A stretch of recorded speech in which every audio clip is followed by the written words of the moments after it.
Loves. Musta ang lahat? Ayan, may trending tayo ngayon. Ikikwento.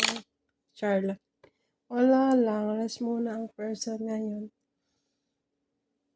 Kaya, before anything else, follow muna. Titigan mo, kasawaan mong